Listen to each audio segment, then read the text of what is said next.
Hi guys, how are you guys. आज के time में अंग्रेजी सीखना कौन नहीं चाहता है। अंग्रेजी सीखना आजकल का एक फैशन बन गया है और फैशन ही नहीं, अंग्रेजी सीखना आज के टाइम में सबकी जरूरत बन चुकी है। तो गाइस, अंग्रेजी सीखने के साथ साथ में हमें अंग्रेजी के बहुत सारे इंपॉर्टेंट पार्ट होते हैं जिनको सीखना बहुत जरूरी होता है। जी हाँ फ्रेंड्स, मैं बात कर रहा हूं आज इडियम एंड फ्रेजेस की। इडियम एंड फ्रेजेस होते क्या हैं आप जानते होंगे। जो फ्रेजेस होते हैं आप अच्छे से समझते हैं, मतलब इनका मतलब ये लिखे हुए कुछ और होते हैं, उनका मीनिंग कुछ और निकलता है। अगर सही बात करें तो मैं कह सकता हूं फ्रेजेस एक ऐसे शब्द होते हैं जिनमें सब्जेक्ट या वर्ब का नहीं पता होता। मतलब ये एक ग्रुप ऑफ वर्ड्स होता है जो इनकम्प्लीट होता है, इसका कोई मीनिंग नहीं होता है, बट जब ये किसी सेंटेंस में जुड़ जाता है तब ये अपना पूरा मीनिंग देता है। तो फ्रेंड्स, आज मैं आपको सिखाने वाला हूं कुछ इंटरेस्टिंग फ्रेजेस जो आपको इंग्लिश में बहुत काम आएंगे। फ्रेंड्स, आप सभी जानते हैं अंग्रेजी जब हम सीखते हैं उसमें हम बहुत सारी चीजों को ध्यान में रखते हैं। हम पैसिव वॉइसेस सीखते हैं, हम डायरेक्ट इनडायरेक्ट सीखते हैं, हम फ्रेजेस सीखते हैं, हम प्रीपोजिशन सीखते हैं, हम आर्टिकल सीखते हैं। तो फ्रेंड्स, उनमें idiom and phrases most important part होता है इंग्लिश में। अब ये आप अगर किसी कंपटीशन की तैयारी कर रहे हैं फ्रेंड्स, आप उसके लिए सीखनी आपके लिए बहुत ज्यादा जरूरी हो जाएगी। आप अगर इंग्लिश को बेहतर करना चाहते हैं, आप अपनी स्पोकन को बेहतर करना चाहते हैं, अगर आप दूसरों पर अपना इंपैक्ट डालना चाहते हैं, एक अलग हटके इंपैक्ट होना चाहिए आप सोचते हैं, तो आपको अंग्रेजी में इडियम और फ्रेजेस को सीखना बहुत जरूरी है। क्योंकि फ्रेंड्स, जब आप इडियम एंड फ्रेजेस को यूज करते हैं बोलते समय, तब आपकी इंग्लिश बहुत शानदार लगती है। तो फ्रेंड्स, आज हम इंग्लिश को शानदार बनाने के लिए अपनी क्लास में आज सीख रहे हैं इडियम एंड फ्रेजेस। आइए फ्रेंड्स, देखते हैं वन बाय वन इनके मीनिंग क्या क्या हैं। तो फ्रेंड्स, इसमें मैं पहला वर्ड आपको बता रहा हूं, इन फूल्स पैराडाइज। इन फूल्स पैराडाइज। अब इसको सीखना कैसे है फ्रेंड्स? सीखना बड़ा आसान है, लेकिन दिखने में थोड़ा ऐसा कॉम्प्लिकेटेड लग रहा है। क्या आप जानते हैं फ्रेंड्स, इसको अगर हम थोड़ा रिलेट करके पढ़ें तो हम आसानी से इसको लर्न कर सकते हैं, याद कर सकते हैं। तो आइए देखते हैं। आप जानते हैं फूल्स का मतलब पागल होता है, मूर्ख होता है, और पैराडाइज का मतलब होता है स्वर्ग। क्या आप समझते हैं कि कोई फूल्स का या किसी पागल का कोई वर्ल्ड होता है, कोई दुनिया होती है, या उसका कोई स्वर्ग होता है, तो उसका स्वर्ग कैसा होगा आप इमेजिन कर सकते हैं? मतलब एक पागल व्यक्ति, एक मूर्ख व्यक्ति कैसा सोचता होगा? तो वो मूर्ख है तो वो कैसा सोचता होगा? तो फ्रेंड्स, उसकी एक अपनी दुनिया होती है। तो इसका मतलब है फूल्स पैराडाइज, मतलब किसी मूर्ख की अपनी दुनिया या अपना स्वर्ग। पैराडाइज मतलब स्वर्ग, तो क्या उसका अपना कोई स्वर्ग हो सकता है? तो फ्रेंड्स, इसका मतलब है यहां पे इन फूल्स पैराडाइज, काल्पनिक दुनिया। तो मैं कह सकता हूं इसको काल्पनिक दुनिया। मतलब जब किसी की कोई अपनी दुनिया होती है उसको हम काल्पनिक दुनिया कहते हैं। तो जैसे मान लीजिए कोई कहीं पे खोया हुआ है, तो वो अपने कहीं विचारों में खोया हुआ है, कहीं यादों में खोया हुआ है, तो हम कह सकते हैं he is living in his fools paradise. तो वो अपनी काल्पनिक दुनिया में खोया हुआ है। एग्जाम्पल के लिए, मैं जब आपको कभी पढ़ाता हूं तो आप कभी पढ़ते पढ़ते किसी टाइम ऐसा होता होगा आपके साथ, आपके दिमाग में कोई नई बात आ जाती होगी और आप वहां फोकस करने लगते हैं और पढ़ाई से आपका ध्यान हट जाता है। तो फ्रेंड्स, इस सेंस में मैं कहूंगा you are in a fool's paradise. Next देखते हैं, एट रैंडम। एट रैंडम का मतलब होता है फ्रेंड्स, जब आप कोई काम करते हैं रैंडमली। रैंडमली का मतलब होता है एमलेसली। एमलेसली का मतलब होता है बिना उद्देश्य के। जब कोई किसी का कोई उद्देश्य ना हो तब हम उसको कहते हैं एट रैंडम। कुछ चीजें हम करते हैं लाइफ में ऐसी होती हैं जिनका कोई उद्देश्य नहीं होता है, लेकिन जब हम उसको करते हैं तो उसका मतलब होता है एट रैंडम, उसका कोई उद्देश्य ना हो,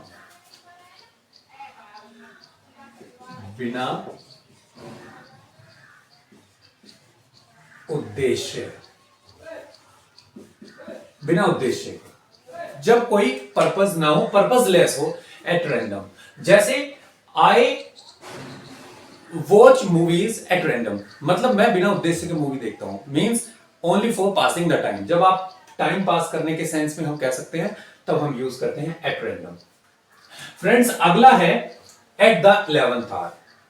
इसका मतलब है एट द 11th आवर, मतलब लास्ट पड़ा, 12 लास्ट होते हैं। हमारी घड़ी के 12 लास्ट होते हैं। अगर मैं कहूं जैसे 12 जो बजते हैं, यहां पर 12 बजते हैं, यहां पर 11 होते हैं, तो यहां पर ये 11 लास्ट है और उसके बाद में ये सेकंड लास्ट है। जब ये लास्ट स्टेज पहुंच जाती है तब आप यूज करते हैं एट द 11th आवर। मतलब एट द 11th आवर का मतलब है आखिरी पड़ाव,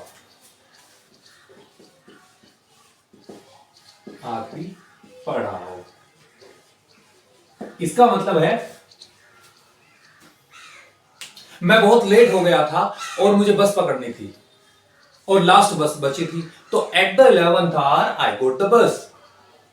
eight the 11th hour I study, मैंने लास्ट समय पर पढ़ाई की। जब आप किसी काम को करते हैं आखिरी पड़ाव पर, तब हम यूज करते हैं friends at the 11th hour. Next देखते हैं। नेक्स्ट जो है, ये नेक्स्ट में क्या कहता है, चाइल्ड्स प्ले, बच्चों का खेल।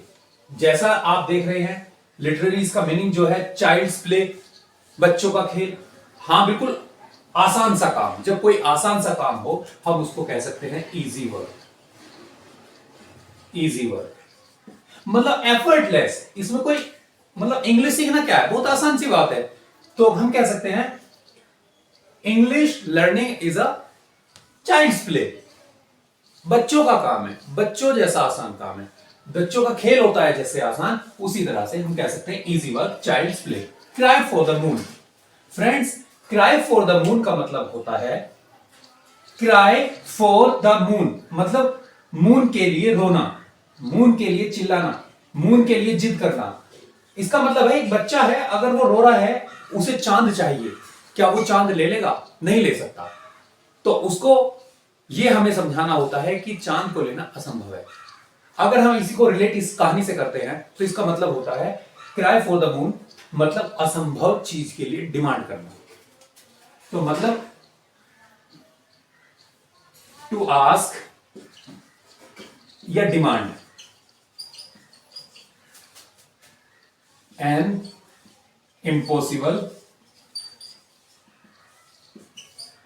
थिंग। मतलब कोई इम्पॉसिबल चीज है उसके लिए आप मांग करते हैं, तब हम यूज करते हैं क्राई फॉर द मून। जैसे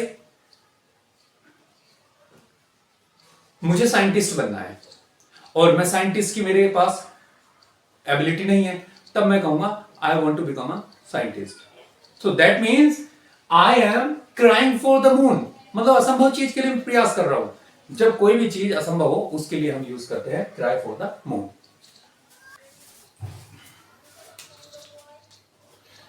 डाई इन हार्डनेस। तो फ्रेंड्स ये जो वर्ड है die in hardness, that means जब कोई व्यक्ति किसी अच्छे काम के लिए मरे, या हम कह सकते हैं वो अपने देश के लिए शहीद हो जाए, उस सेंस में हम यूज करते हैं डाई इन हार्डनेस। जैसे मैं कह सकता हूं Bhagat Singh died in hardness, Chandrashekhar was died in hardness.